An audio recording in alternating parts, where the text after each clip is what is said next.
We brought from the substitutes bench to join Perry Groves and to join Mick Dennis, Chris Graham, who's our betting expert, and he's got all the facts and figures for you to look after. Who's going to win it, first of all, Chris? Germany, I think. Sorry to be so boring, but Germany. You think, or the books think? Is this a personal thing? I think the bookmakers are split between Germany and Spain, but today's been an epic day, Ian, because Germany have been pushed it to 4-1, the biggest price they've been for weeks. And someone who believes Germany. Well, shall we have a look at the odds? Yeah, let's look at the odds. I mean, we've got the odds up here. So these are the very latest odds onto who will actually win the tournament itself. So Spain's still favourites then? Still favourites. I'd say uneasy favourites. There was no 3-1 available a few days ago. There's a spreading of 3-1 available now. There's general uneasy favourites. It would have been ridiculous if Germany overtook them and Friday went off as favourites, because that 4-1 on Germany now, if you like that, get on that now in the next 6 hours, because that will be gone tomorrow. Can I do it while I'm on air? Chris will take it. Do I have to wait? Or the production staff will do it for you. Chris will take it, you'll be right. Could you sort that? Do you know, be clear for our viewers that these are prices available in England, aren't they? They're not representative of price across the continent. Yeah, British prices. And also, you're not as good looking as Mina, but leaving that aside, why is it? What's the movement that's pushed Germany out today? Any ideas? It's basically a price war, Mick. Okay. Between the bookies, the nice vibe. Like supermarkets. Yeah, absolutely. Well, just trying to entice people in. It kicked off this morning as dawn broke this morning. William Hill went 4-1 on Germany, pushed them from 3-1 into 4-1. Dawn broke. I love it the way you're so poetic. And then Coral have went best price or joint best price on all 16 teams. I've got to say, if at dawn this morning you were checking on the Germany price, I'm that committed, Nick. I'm that committed. No, I was listening to someone today who's a professional bookmaker, and he was saying we have people sitting in our office, no joke, 24 hours a day, and watching the markets, and they're just watching how they're doing and how they're doing. Are they changing it? Are they 24/7? It is, isn't it? It's massive. You can't take your eye off the ball for a second. Yeah, so the thing is, like, if you're 30 seconds too late, it could cost you millions of pounds, couldn't it, basically? If you don't go with the trend, then it costs you millions of pounds. You've got to go on the ball, and today's, like I say, an epic day. The bunting's come down and the price war's kicked off. Okay, so this conversation's gone in a different direction, I suspect. And the punting's gone up. Is it still humans setting these prices, or are there programs? Are you suggesting Chris is a robot? This kind of market's human. It's instinct, but there's a whole swathe of markets you can bet on. Yes, of course. Luxembourg second division football will generally be priced up by robots. Okay. But, okay, let's have a look at the top goal scorers. The golden boot for the man who scores the most goals in the tournament. Gomez of Germany. Two people here we need to talk about here. One is Karim Benzema, who is fashionable as it comes at the moment. It's a big move on the French and outright market at the moment. A lot of confidence. 21 unbeaten, of course. And Benzema's shots 10-1 in some places. You can get 14-1 here, but it's 10-1 now after this feel-good French feel at the moment. He scored twice last night. He's in vogue at the moment, as is the ultimate and most fashionable punt of the tournament, I would say, Robert Lewandowski, to win the Golden Boot. His shot is 18-1, which in itself is absurd. This is the guy who plays for Poland, who was 150-1 back in January, now just 18-1 to win the Golden Boot after a sustained gamble that's been brutal in the last 4 weeks. And if he wins the Golden Boot, which I think is extremely unlikely, the bookmakers will be seriously at a pocket. Who's the top English goal scorer on the list? Is there anyone that anyone fancies? I think it's Andy Carroll. You're joking? Yeah. But wouldn't be Steven Gerrard wouldn't be up there now? I think he's about 50-1. But that's bonkers because last tournament it was only 4 goals. 4 goals won it last time. So you have Rooney coming back after missing 2 games. 4 goals is perfectly capable of that, isn't he? He did it in 2004, didn't he? What get on Rooney? Rooney, I think he's about 60-60. I checked it this morning. He's about 60-61. He may only play 1 game though, Mick. Well, of course you're taking the punt on them getting out of the group. You think he will only play 1 game? I think he'll play 2 maximum. But if you fancied Rooney, obviously, which makes sense, you've got to take him now. If you're 60-60, so if he scores Before 2 against, scores 2 against Ukraine, then that drops into like 18s, doesn't it? It goes all the way back down. For Rooney to get maybe 4 goals. So it's interesting, isn't it, that of the Spaniards, Llorente 16-1, Torres 18-1. Despite everything that's been happening with Torres, as an international striker, he is still seen as a real danger. His ratio is good, and there are some people out there who claim he's back to his best. I've read a few reports. I can't believe who after one header, one header, he's back to his best. Exactly. Who would think that? I really don't know, but I think that they're stuck in 2008 here. This is a guy who has had an 18 months from hell. And I certainly wouldn't be getting involved with it 18-1. See, I wouldn't touch Huntelaar either, because it's every chance he's not going to play. Exactly. Van Persie looks like he's going to be the favourite to play up front, and those two typical. So, they don't get on that well. And the argument we've been having today is about Ibrahimovic. Obviously not there. Where is he? He's 50-1. He's my tip. 50-1. He's my tip. Ibra. He's my tip. I've just got this weird thing about Sweden. I think Sweden are going to do well in this competition. Every day I'm feeling this more and more through my veins, and I think Sweden. Just because they're in England's group. So I think a lot of those prices are generous. Miroslav Klose is 20-1. Exactly. It's just whether he starts.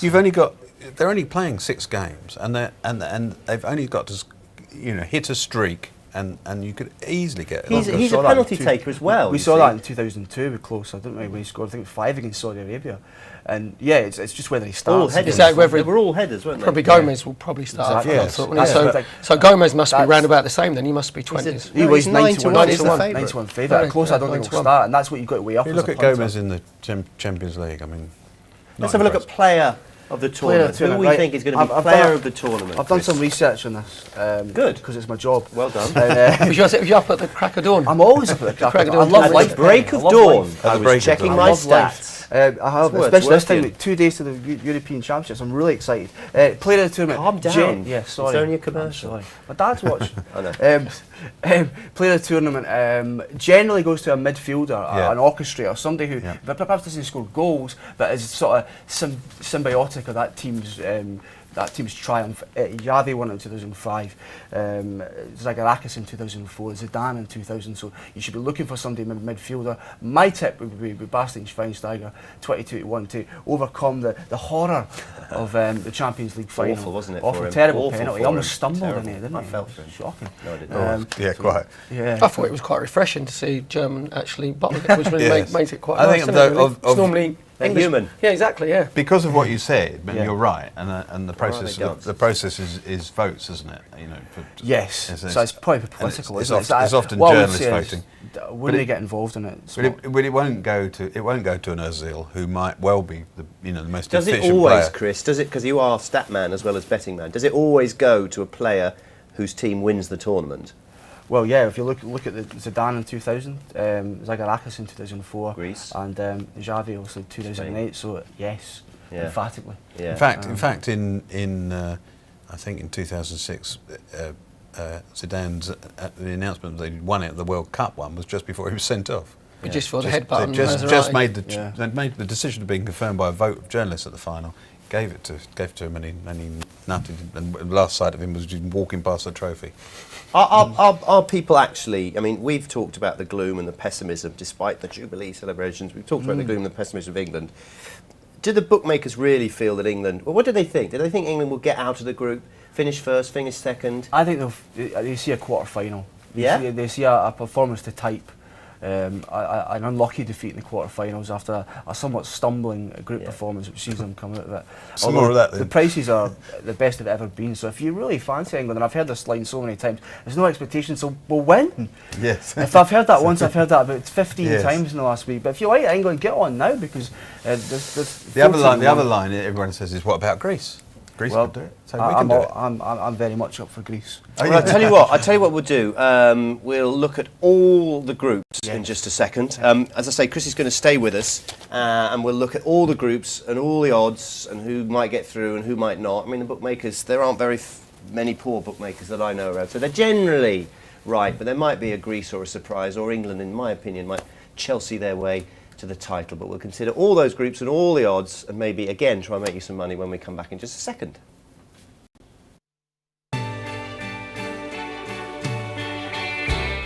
And welcome back to Sports Tonight. I'm in the company of 3 experts ahead of the European Football Championships, joined by Perry Groves, by Mick Dennis, the journalist, and by Chris Graham, who's our betting and also statistician expert, if we can say such a thing.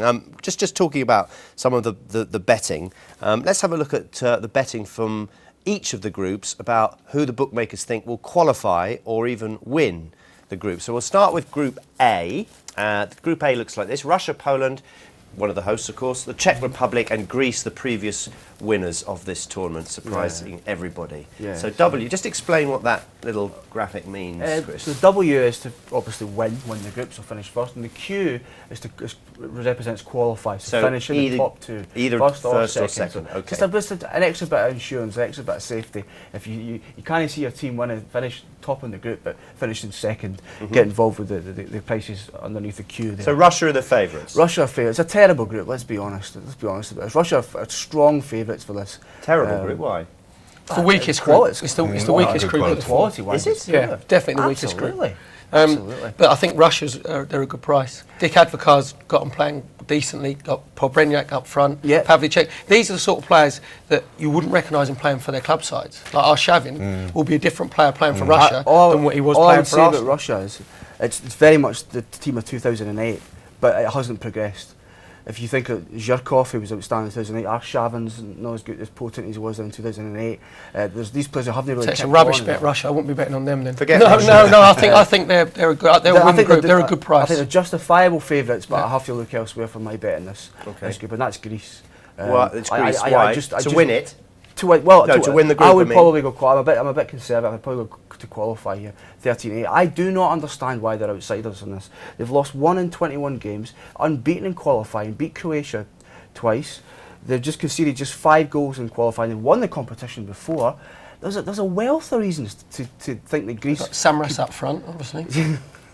Well, will they start with Samaras? They've got 3 winners, haven't they? I think Karagounis was in the side that won the Euros, and but sometimes you mentioned Arshavin. There's a classic example of someone who, when he's allowed to play in the position that he likes, rather than not where he doesn't like. No disrespect. I think he's playing wide left, and he wanted to play as a spare man. Behind the striker. He wants to be in a free role, doing what he does best, which is creating things and not having to track back. Yeah. And the Russian manager allows him to do that, and he's a different player, isn't he? I think so. I'm not aware too intimate ways how well he's done for Russia in the last 4 years, but I just think Greece are totally underrated here. They're a very dogmatic, horrible side to play against. We saw that in 2004. I admit they've flopped a couple of times since then, but they're in their weakest championship group they've been in years, and to be that price, I have to back. They've got a different coach now. It's not the same. It's Portuguese. He's let them express themselves a little bit more. They're not the 4-5-1. We're going to draw our way. I don't know what the Ukrainian or the Polish is for death, because if that was the easiest group, this is the group of insert your word for death here. Because Group B, I mean, goodness me, it's officially Denmark. Officially the toughest group ever in the history of World Cup. What does that mean? Because of betting? By FIFA rankings. So is it? There's 4 in the top 10. Really? So if you looked at those 4, you'd say that could be the semi-finals. Absolutely. If you saw that had been the semi-finals, you'd go, yep, I'd absolutely. And the conundrum really is Holland, who've been friendless in the betting. By that I mean that no one's really getting behind them in the betting. They've drifted in price. Portugal, a lot of shrewdies are talking about Portugal maybe finishing second here. I'm going to be a bit different. I'm going for the outsider here. Denmark at 5-1. It's a settled squad. It's the same manager for 12 years now. Denmark to finish first or second in that group. Yes. The problem, you see, they've all got. First of all, they can all beat each other, which might let Denmark through. But the Dutch have still got a complex about the World Cup final. They are haunted by that. They think that was their moment, and the way they played.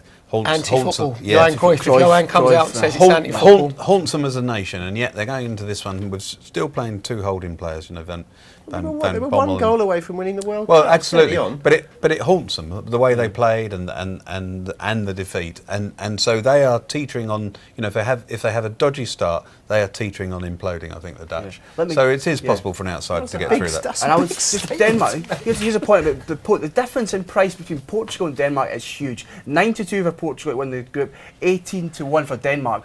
Why? Because Denmark finished above Portugal in qualifying. So that for me is ridiculous. If Denmark beat them, as I say, I've just got back from Portugal. We see this through English eyes. We think about our own problems. The Portuguese are not confident at all as a nation, and because of the thing they have about Ronaldo, that he doesn't play for them. In the last World Cup in South Africa, every time Ronaldo got the ball, he tried to win the game. But that was different. He had a different relationship with Carlos Queiroz with this coach, because this coach has done the same with the Swedish coach Eric Hammond with Ibrahimovic, and he indulges him. He actually says, right, you're playing through the centre. That's all I'm going to do. You can just play for. But he did some of that in the World Cup. His problem was he's a genius, Ronaldo, when he for Real Madrid. But every time he got the ball, he would try and hit an 80-yard pass or take on 4 players and hit a shot. I'll just pass it to Nani now. He'll be right. Well, he still feels he's got to step up to mark and try and win the game. The thing about this group that I must admit I find most exciting is that, for me, it's got the most exciting fixture of the lot, certainly in the first round of matches, and that's Germany against Holland, because traditionally these two, without putting you talk about England, Scotland, forget it. Germany, Holland has got more than football at stake here, and they're both really good sides now, aren't they? That's Saturday, isn't it? That's got to be great. Right, I'll never forget being a young kid watching Rijkaard's bit at Rudy Voller. The Rudy Voller set the tone for me for this fixture. Terrible. We mustn't condone things like that. Not at all. Right, let's go to Group C then and see what goodies Chris has got in his bag for us. Okay, this is a really. It looked a devastating draw for Republic of Ireland back in December. I remember. They think they're going to qualify, and I agree. I agree with them. I think to qualify is huge. 4-1. 4-1 to qualify. I agree. Finish second, you've got to, in betting, you've got to go. You've got to take chances. They're not going to qualify from that group. Would you want to play when Republic of Ireland got drawn? Put it on the other way. Would you want to play Republic of Ireland when they come in your group?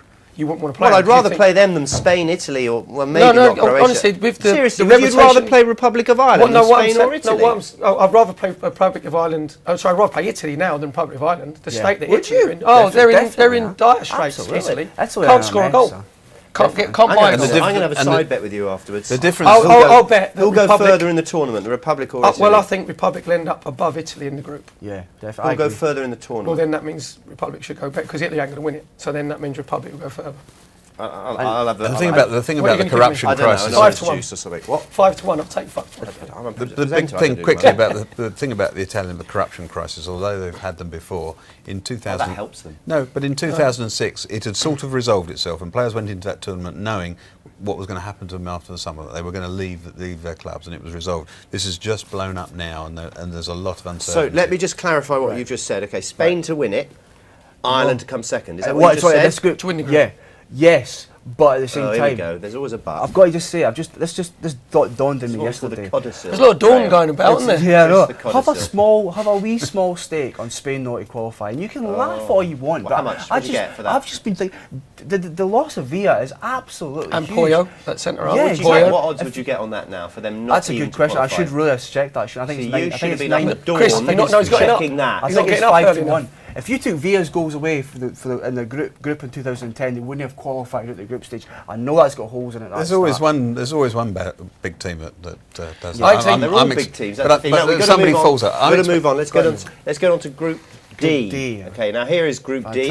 It's England. Yeah. And the bookmakers, despite all the gloom, still think we're going to qualify. Absolutely.